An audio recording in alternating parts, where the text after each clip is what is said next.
So now that we've gotten all of the MLB The Show 24 live streams and updates that are going to come out before early access does, aside from the last one, which is always the day before, I figured why not go through and talk about everything that has been revealed. So if anybody's looking for any of the information, it is all in this one video.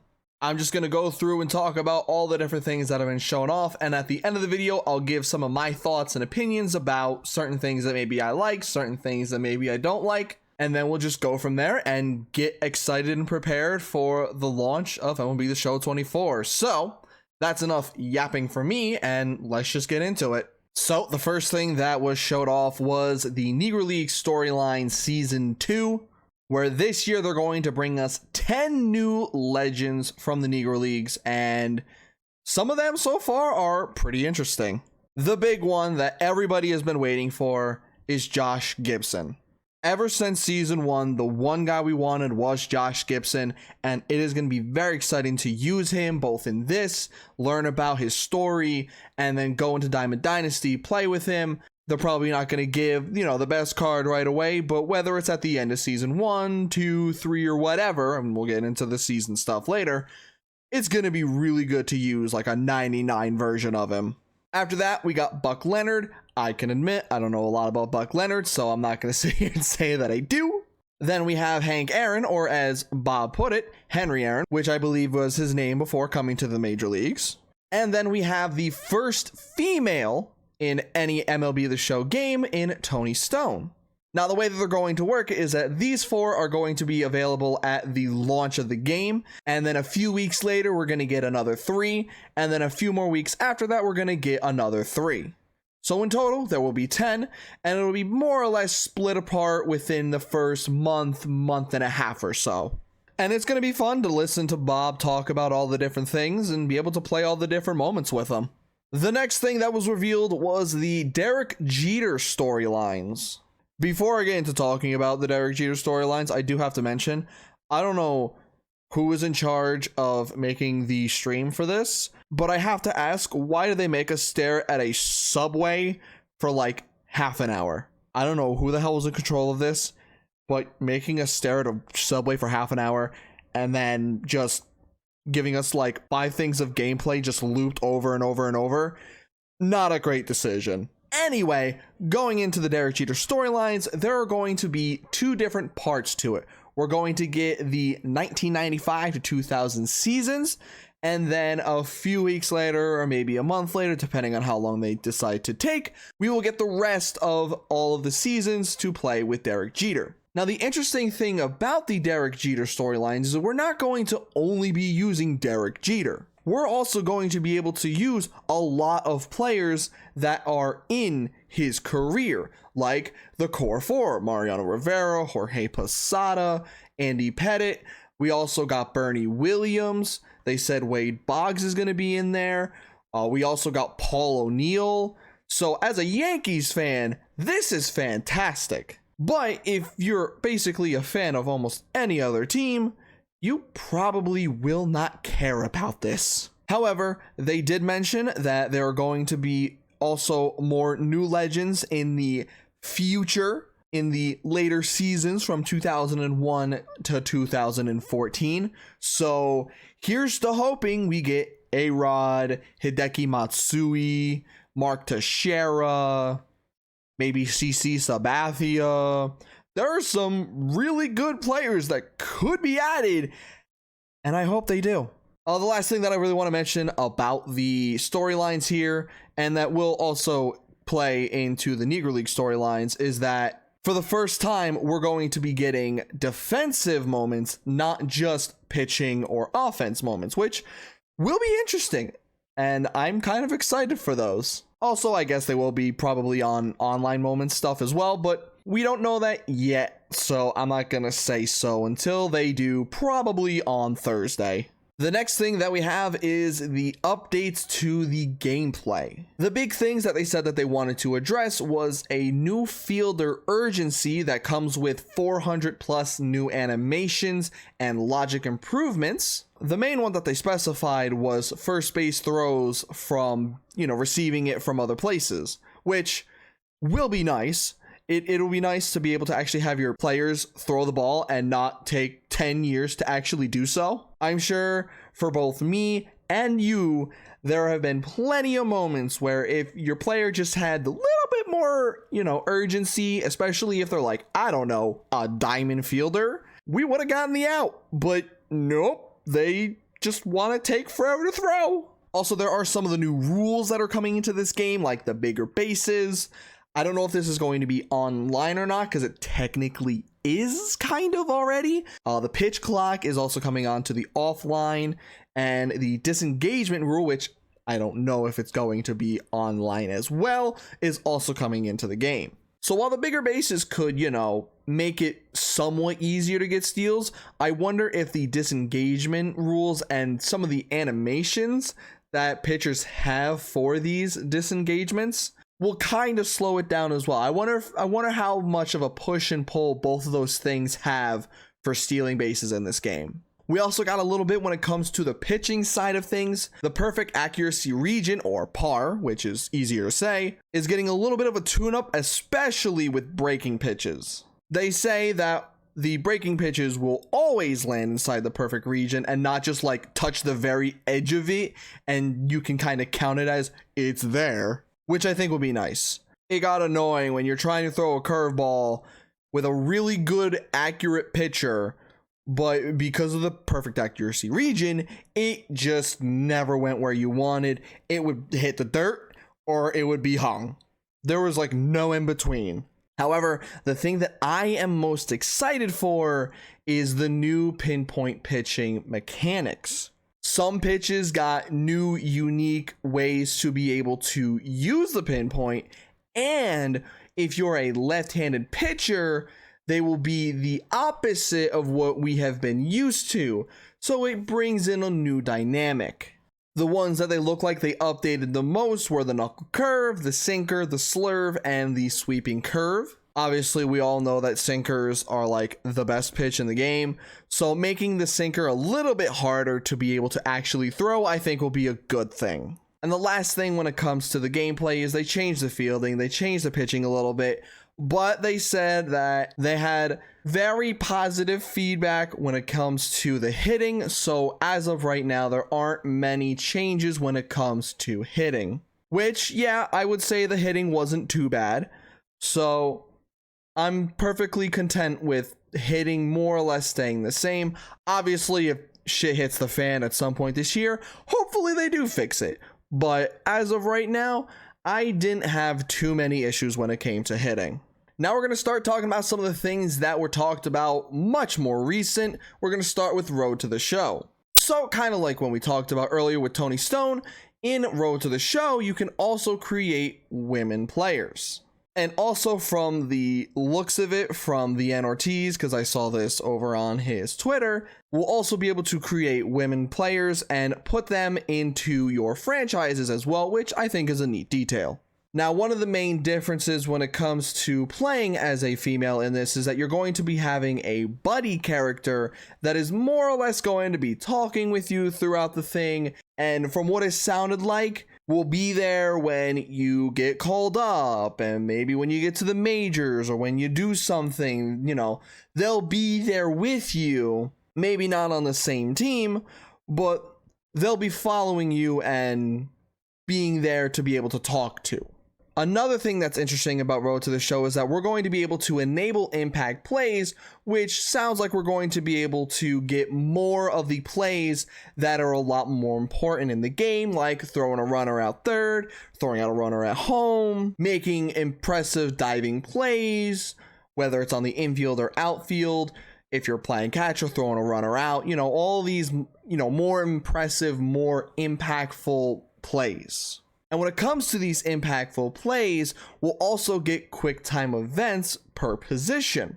So like the big one that they initially showed was from the Jeter storylines where he was doing his quote unquote Jeter throw, and then you had to press 5 buttons within a very specific amount of time to be able to do the play.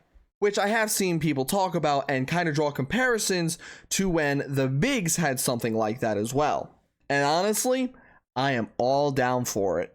And the last big thing when it comes to Road to the Show is the Draft Combine. Now, I would be jumping up for joy and happiness and all of the fun stuff for the draft combine if something very similar wasn't already in MLB The Show like 6 to 7 years ago and then taken out. I mean, it's cool that it's back.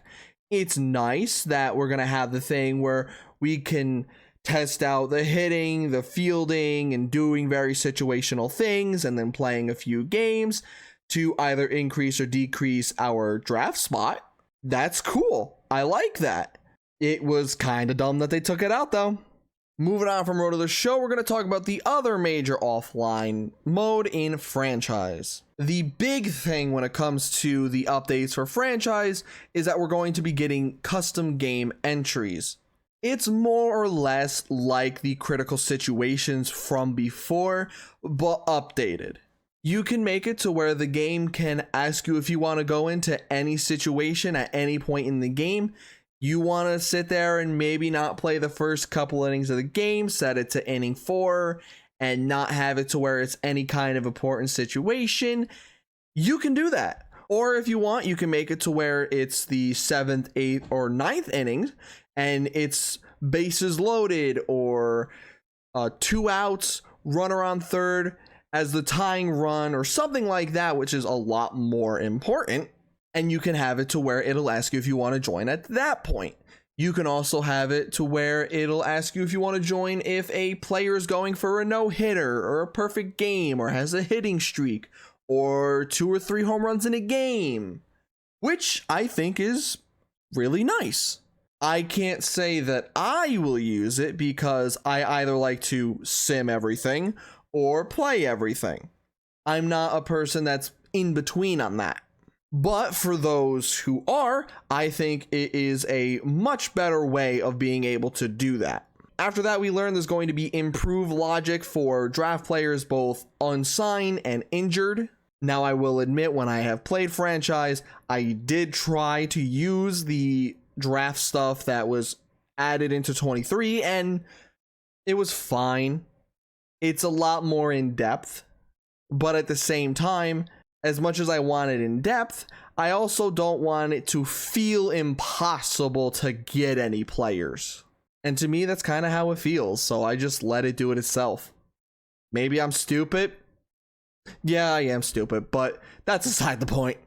Next, we learn about PPI players, which were introduced into the actual MLB, I think, last year, where these are players that are more or less rookie eligible, and you are incentivized to bring them up and try to get them to win like Rookie of the Year, Gold Glove, or whatever. And if these players do win these awards, you will be granted, I believe, extra draft picks and stuff of that nature.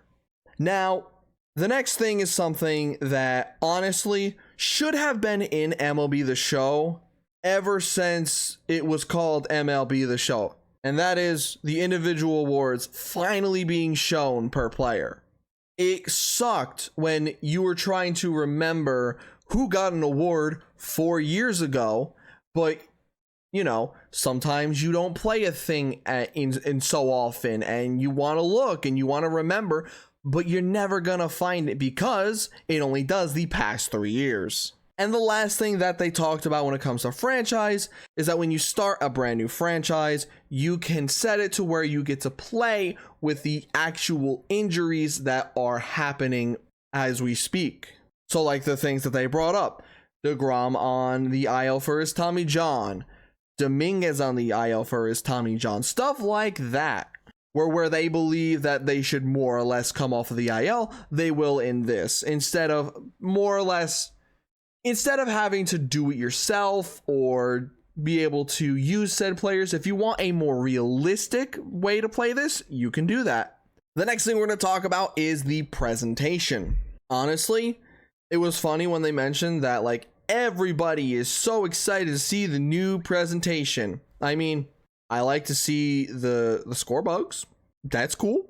I like to see those. But like, I'm not too interested in seeing all the different ways that the game is going to like start up and seeing the outside of the stadium. It's cool. It's nice. And I'm sure there are definitely people out there who are excited for it. Me, I just want to see what the new scorebook is going to look like. And I just want to make sure that the game ain't going to look like ass. You do that and I'm good. But they did talk about and show some of the new score bugs. The other thing that they talked about was the update to the crowds, where I guess it was inconsistent. Now, I don't play with a lot of the crowd noises, you know, as like the main thing. It's nice to have them on, especially when I'm doing DD, just so there's something in the background that isn't just the sound of the bat. But I guess it was kind of inconsistent with when certain things would show up depending on like the moments of the game. So it is nice that they, I guess, hopefully made it a lot more consistent and made it a lot more realistic. The last thing when it comes to presentation is the updates to the skin, the eyes, the face, all of that stuff. And honestly, it looks better than it does in 23. I am honestly really pleased with it. We also have the hair, which is more realistic and will flow around. And I have no problems with how it looks, especially with a lot of the players that they gave like the options to like look at. I have no problems. They look a lot better. So I am very pleased with this. And the final thing that we're going to be talking about today is Diamond Dynasty. I figured while they technically did show a little bit of the DD off before the Road to the Show franchise presentation stuff, I figured leave it till the end because the last main stream that we're going to get is for Diamond Dynasty, so it just made sense in my head. Anyway, the big thing that everybody needs and wants to know, seasons are back. Love them, hate them, they're back. However, I will say I'm liking the sound of it more this year than I did last year. While at the beginning of last year, it was definitely nice to get all the 99s and be able to just get really, really good cards right away.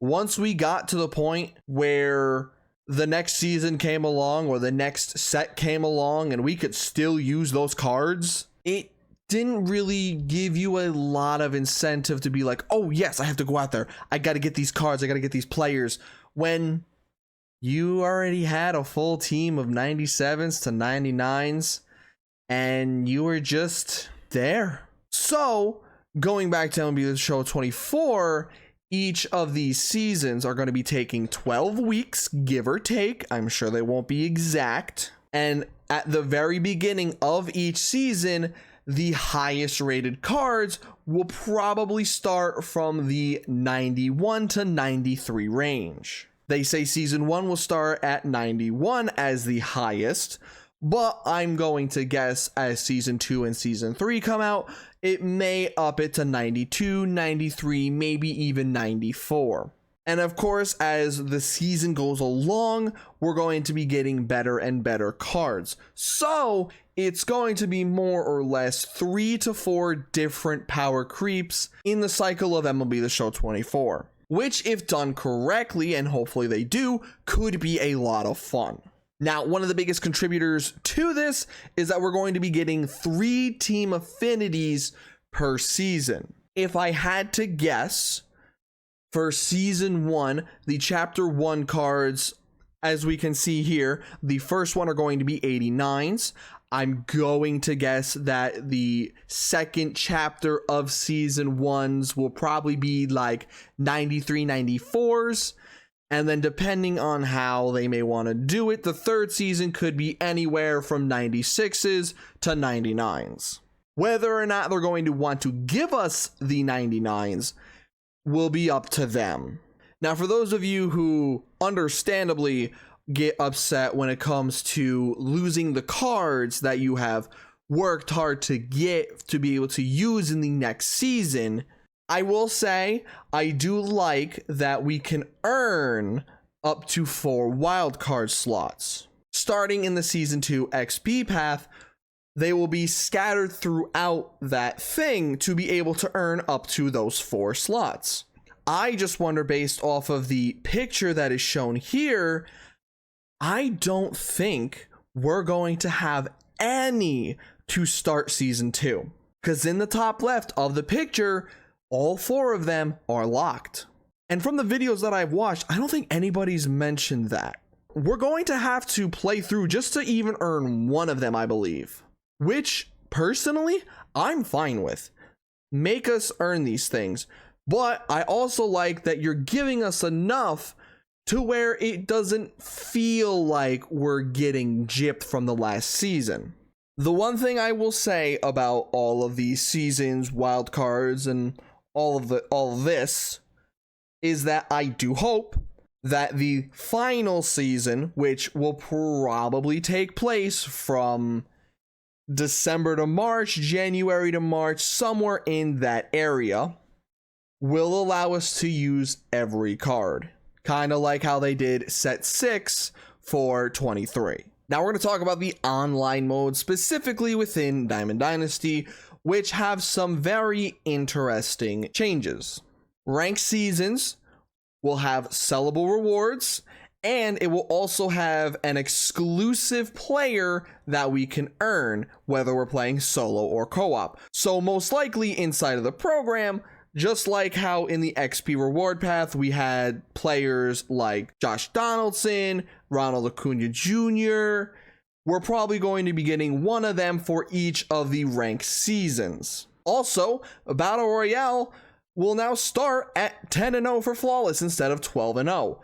The wording is a little interesting where it says that it will start at 10-0. So that can mean potentially 2 different things.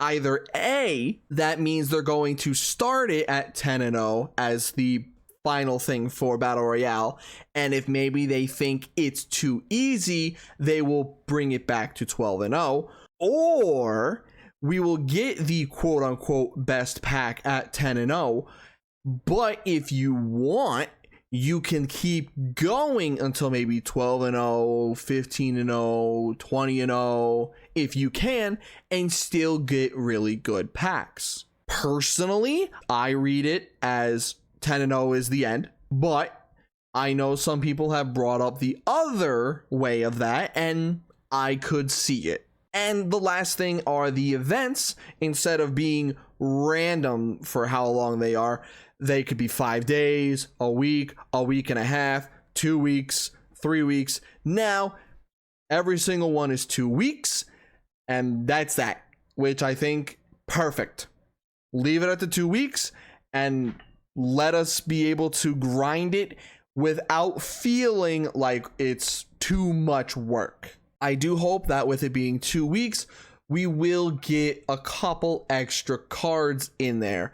I doubt it. It'll probably just be the same 2 to 3, but if we could get maybe like 4 per event, that would make it so much more worthwhile. And the final thing for now when it comes to Diamond Dynasty that they talked about was that every week we are going to be getting at least a free pack. Sure, I'm sure some of them will be your basic single pack or maybe like a 5-pack thing of your normal The Show packs, but it does say that we might be getting some of them that are very themed, like the Prospect Showcase that's going on. They also mentioned that we could get the Soul packs. Personally, I never got to play DD when they had all of their very different packs, like in 16.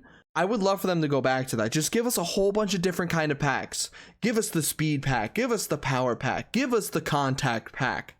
Give us all of those things again. Give us the unique special packs that would potentially make a pack opening very exciting. One last thing that I do want to mention, kind of just skip my mind a little bit, is that in the first ranked program, there is a new pack called the Millionaire Pack, which looks like we're going to be getting stubs from it. Now, I haven't played it. I've heard other people talk about it when it comes to Madden. Apparently, it could be something like in a pack from Madden where you could get the quote-unquote minimum amount of stubs that the pack can give you, which in this game will either probably be either 500 or 1,000, Or you could get however much it says. Maybe it could give you 100,000, 500,000, maybe even 1,000,000 if you're that lucky. But it will be interesting to actually see it, and there will definitely be a reaction out there if it does go up to the 1,000,000 stubs. That will be absolutely priceless to watch.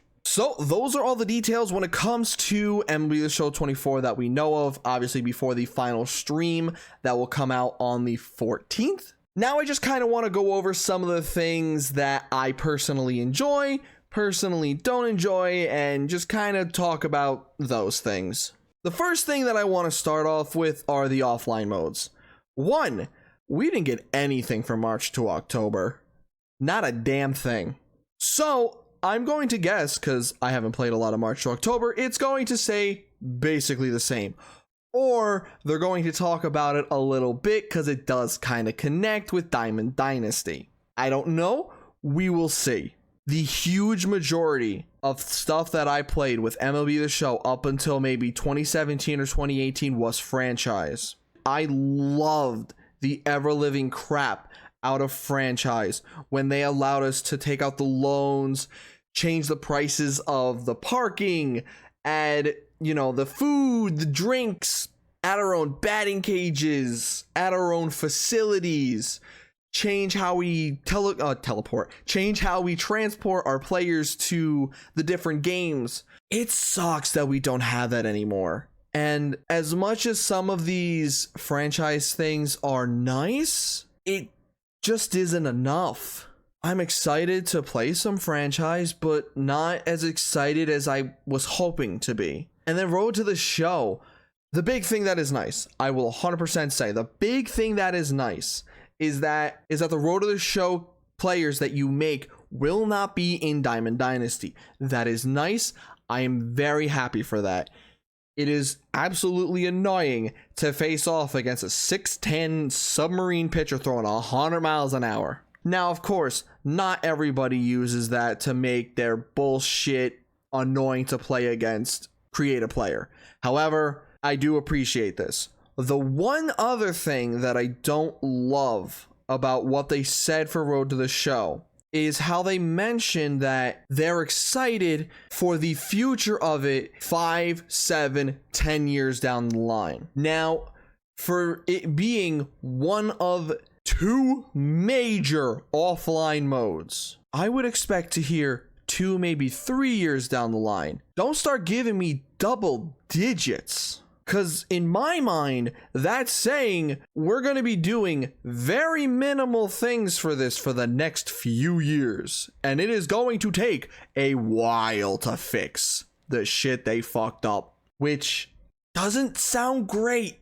It just would have been nice if they said 2 to 5 years. I'm fine with that. I can get down with that. You can tell me that you can have everything that maybe you want in this within the next 2 to 5 years. Great. I'm down. I'm on board. When you say up to 10, that doesn't give me a lot of confidence in that mode for the next 5 to 7 years. But I could be wrong. Potentially by 26, 27, everybody's loving Road to the Show again. Who knows? But personally, I didn't love hearing that. But more or less, that's the only few things that I didn't love. Of course, it was the offline stuff. But some of the things that I am excited about, I'm liking the changes to the Diamond Dynasty stuff compared to last year. No problem with any of the things that have been mentioned with that. I'm excited to get into it. Obviously, the biggest thing for everybody is how is it going to feel when season 2 drops? And the other thing is, are we going to get 4 Mike Trouts, 4 Kyle Schwarbers, 4 of this person, 4 of that person? I just hope that they're able to spread out the specific things like that a little bit better. But yeah, that's going to end off my video here. I am excited to be able to play it on day 1, right at midnight. I plan on doing a lot more content this year because I actually have the time to be able to do it. I'm going to be grinding it out. I'm going to be doing both of the storylines, getting a whole bunch of the Team Affinity grinds going. Trying to get all the stuff for ranked, for events, hopefully for BR. I'm not great at BR, but it would be nice to finally go flawless once. and I'm just gonna do my best and enjoy it. So that's gonna be it for me for today, and I will hopefully see you guys over when we finally get the game.